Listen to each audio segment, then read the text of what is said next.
Buenas tardes, muchas gracias a todos y muchas gracias especialmente al Instituto y a su director, a don Gonzalo Santonja, por haber hecho, en este caso, un pequeño salto y, en cierta manera, añadir al grupo de potentes paleógrafos de las universidades castellano-leonesas a una paleógrafa de Trás-os-Montes, o sea, a una asturiana, aunque, claro, la razón de que yo esté aquí no es eso, ya que yo sea una buena paleógrafa, ni asturiana, ni cosa parecida, sino el objeto de estudio.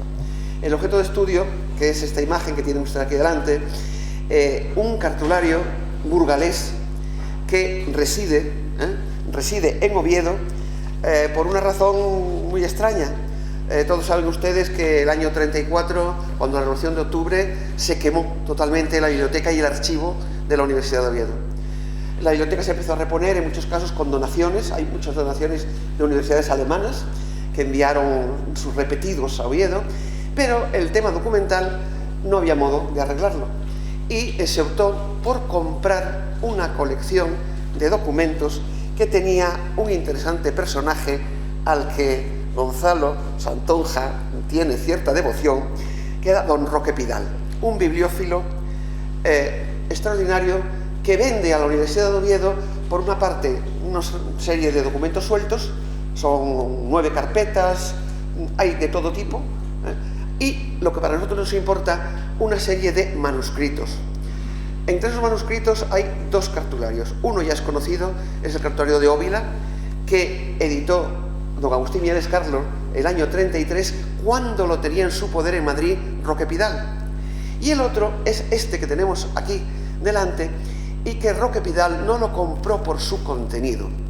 Hay una nota manuscrita al final del cartulario en la cual nos explica que lo importante es esta encuadernación, que esta encuadernación es un bibliófilo, a él lo de dentro no le va.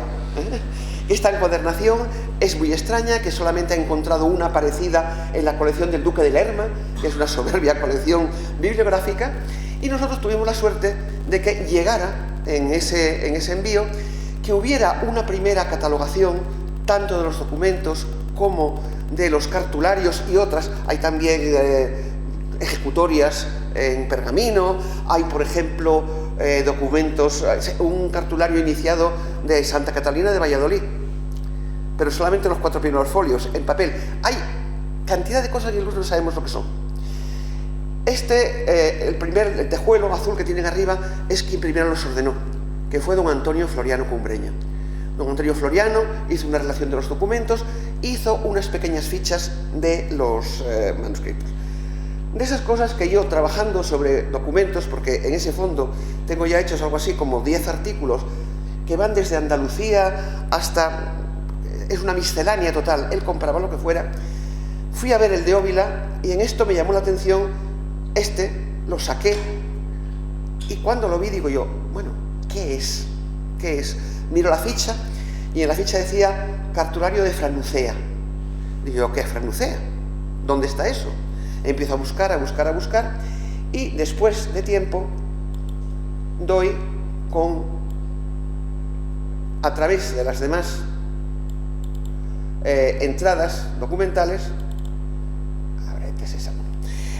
doy que es una antigua abadía de la provincia de Burgos, que había dejado de ser exenta y había pasado a ser abadía secular dentro del Cabildo Catedral burgalés.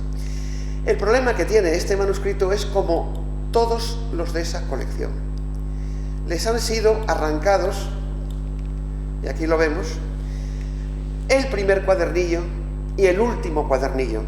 Era un manuscrito que tenía 6 cuadernillos, más luego un bifolio añadido, un biñón añadido, y desaparecen el 1 y el 6.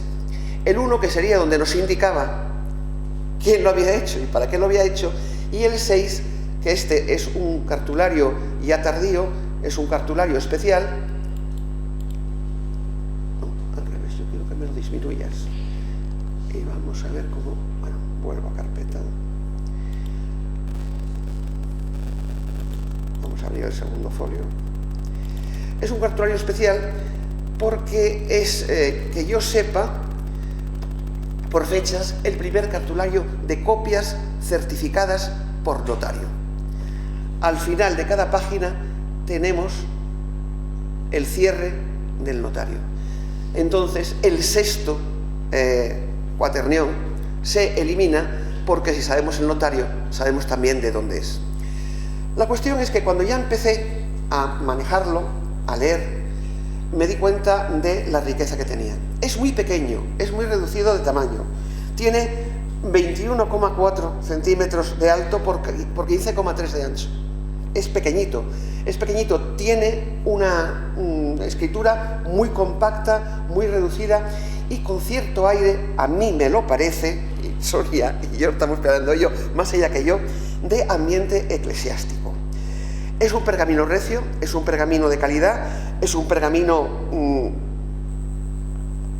cuyos cuaterniones han sido formados, como no, como todos los bien hechos, ateniéndose a la regla de Gregory, pero nadie había hecho caso hasta que yo empecé a dar noticias, y estas fotos se las debo a Julio Escalona, que trabaja sobre el condado de Castilla, y aquí hay documentos de ese condado. Entonces, ¿qué ocurre?